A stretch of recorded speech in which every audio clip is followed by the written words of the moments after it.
This is the Transformers 35th Anniversary Convoy and Optimus Prime set by Takara Tomy. And here's a quick look at the shipping box there.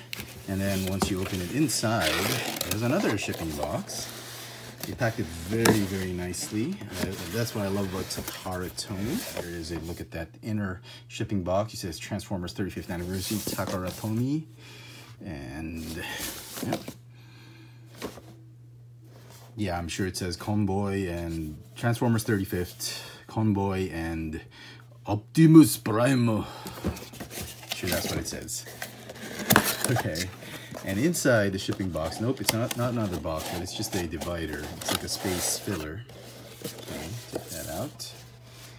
And inside are both figures in their G1 packaging, G1 inspired Takara Tomy Transformers packaging, and there you go. Okay, so let's start with Convoy, or the G1 Optimus Prime. As you can see on this side, we have the Encore Takara Tomy reissue of G1 Optimus Prime, and the 35th anniversary G1 Convoy on this side.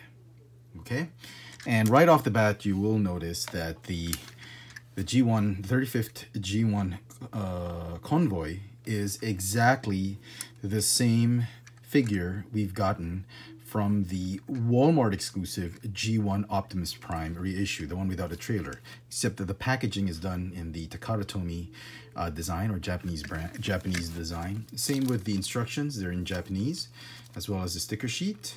It's the same one, and just like the Walmart exclusive, it does come with two Optimus Prime blasters. We get, we get the Hasbro version as well as the Takara Tomy version of the blaster. As you can see here, this is the Takara Tomy blaster, and it's exactly the same. So if you've already watched my review of the Walmart exclusive G1 Optimus Prime, then this part of the review will look very familiar, because this is the exact same figure I compared it with. So just as a quick recap, it's going to be the same one as the Walmart exclusive. It's done in the Hasbro colors, I believe, or a little bit darker than the Hasbro colors. The Takara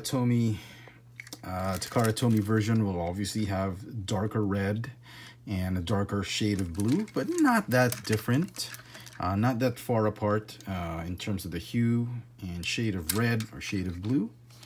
Both have rubber wheels, very nice rubber wheels. They've got chrome pieces here and there. We'll see more of that in robot mode. And just like the Walmart exclusive, there is no Autobot logo tampoed on. You'll have to stick the stickers, and there is a fall rub sign on this particular figure. This one is the real rub sign. This one is a fall rub sign, I believe. But everything looks to be the same as the Walmart exclusive version. And here are both Convoy figures, or G1 Optimus Prime figures, in robot mode. Very good. They look almost the same figure. Slight differences in hue of the colors, like I mentioned, in truck mode.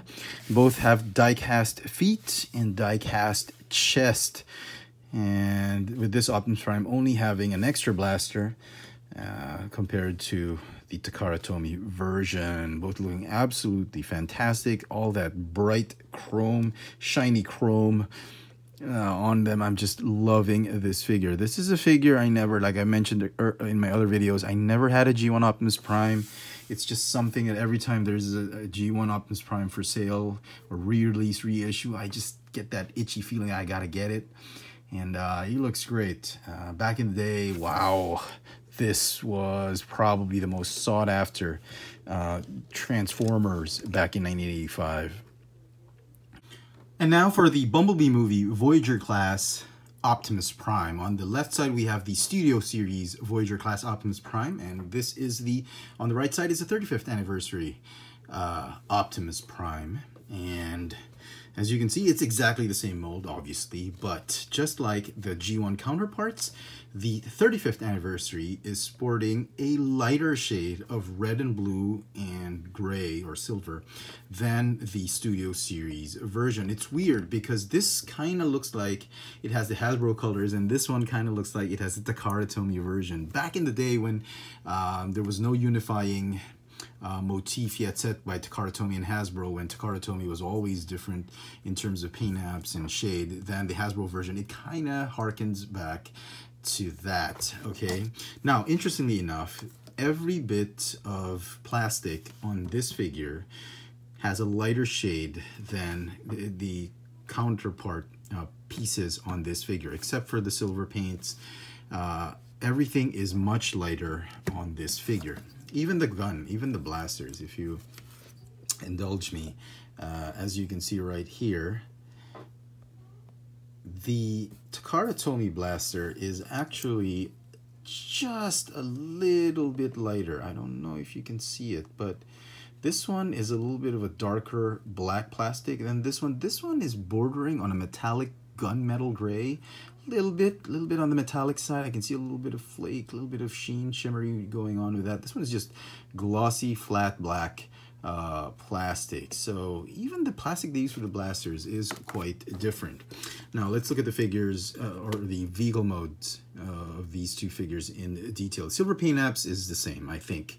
I think they use the same kind of paint apps for it. I don't think there's anything they changed about that. As you can see, they're both as shiny and metallic as the other. Now, look, let's start with the red plastic. As you can see, this one is a lot closer to the Optimus Prime red we've grown used to. It's a fire truck red, it's bright, it's glossy. This one is a little bit of a dull, muted type of red. And yeah, there's a stark contrast in that. Now, the blue plastic, as you can see, this one is brighter. It's a brighter type of navy blue than this one. This one's a little bit more darker indigo type of blue.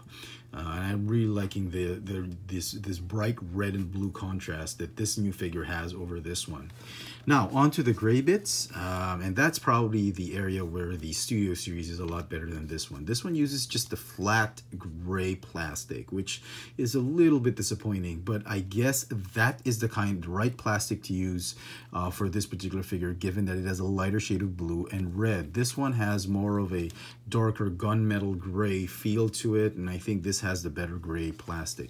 Even the gas tanks right here, yeah, this one definitely has much better shade of gray. Okay, this black plastic right here, the hip piece, this one on the Takara 35th anniversary has been painted silver, which actually is very nice since it doesn't break that whole color scheme like this one. This one is just from gray going back into to red and silver. This one just kind of gives it that seamless look with that additional silver paint app on that waist piece.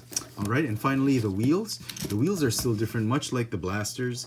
The 35th anniversary uses a lighter shade of black compared to this one. And I think this is the same plastic they used, not exactly the same, but very similar to the plastic they used for the blaster, given that it has a little bit more of a shimmer to it than this one. This one's just a glossy, flat black plastic. Paint on the rims, I'd like to believe they're the same quality. This one's just a little bit more duller than this one.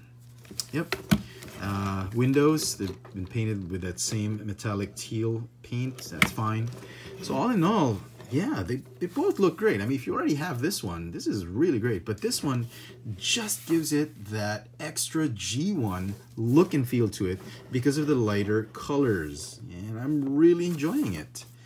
They both roll very nicely. And here they are, both are in robot mode. And, you know, this one, the Studio Series, is very accurate to how he looked like in the movie. I mean, as far as a $30, $40 figure goes, it's pretty good. But this one, the 35th anniversary version, man, has a little bit of that cartoony vibe to it, but it's really a very pretty looking figure. It actually caught me off guard. I did not expect it to look this nice. I was expecting, you know, very light colors and all that. It's going to look really corny, but it actually works.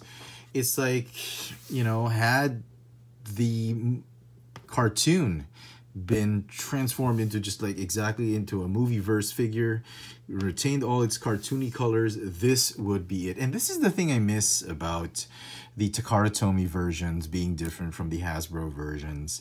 Now with all the unifying thing that's happened, I miss the whole idea that Takara Tomy puts their own take on the color scheme and the design and the aesthetics of a particular figure.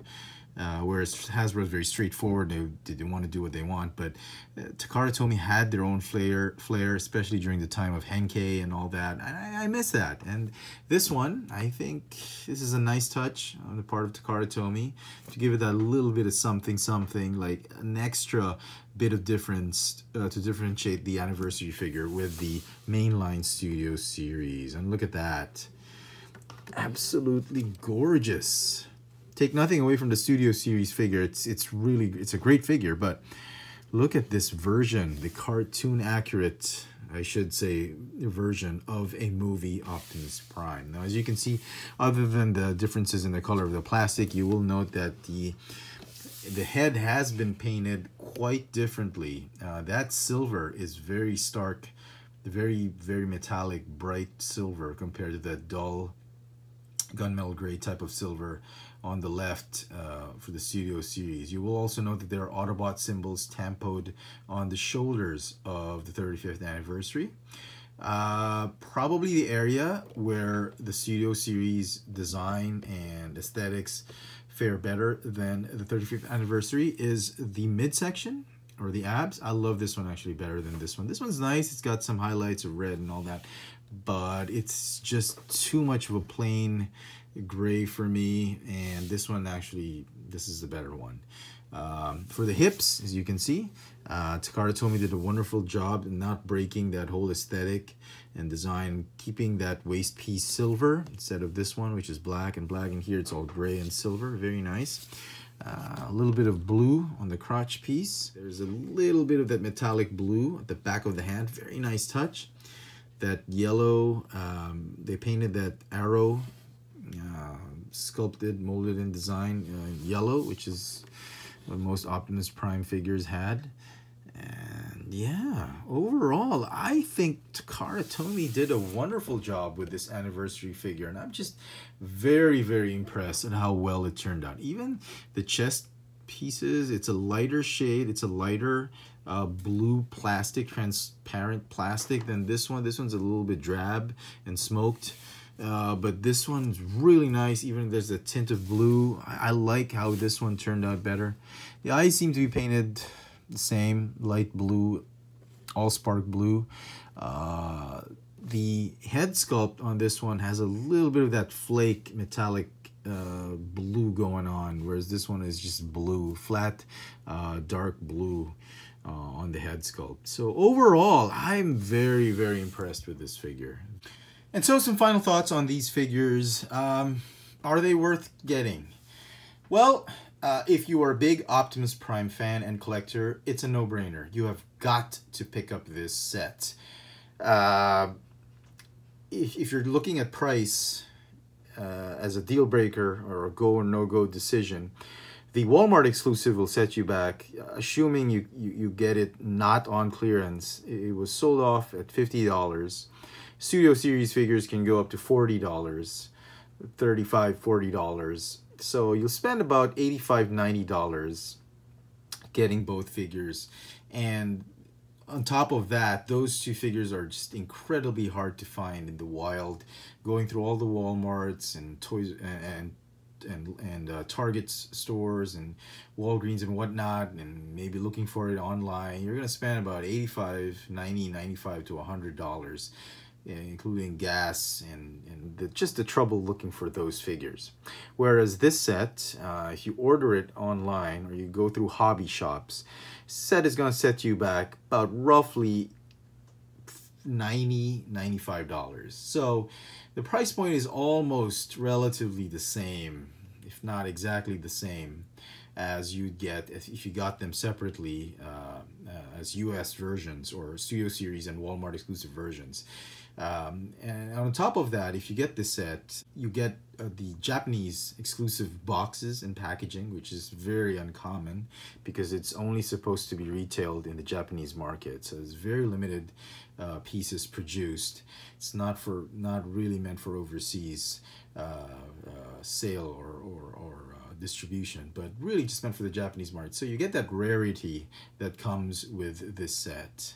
On top of that, you got the nostalgic feel of this figure, and I'm saying that not to use this set as a replacement for, let's say, the Studio Series Bumblebee Optimus Prime figure. That one's a great figure. If you're a big movie fan, you got to get that one. But assuming you already have that one, my opinion is this set is still worth getting because the new figure gives you more than just a repaint. It gives you a lot of nostalgia to it. And one thing I didn't mention in the comparison of the robots with the Studio Series, you always have the question, is there mold degradation? Actually, there's not. When I was transforming this figure, it was actually pretty tight. And it's not just because the first time you're doing it that it's tight, but because it's really tight.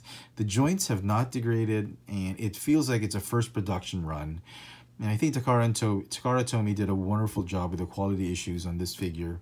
Transformation of that neck joint wasn't such a big pain.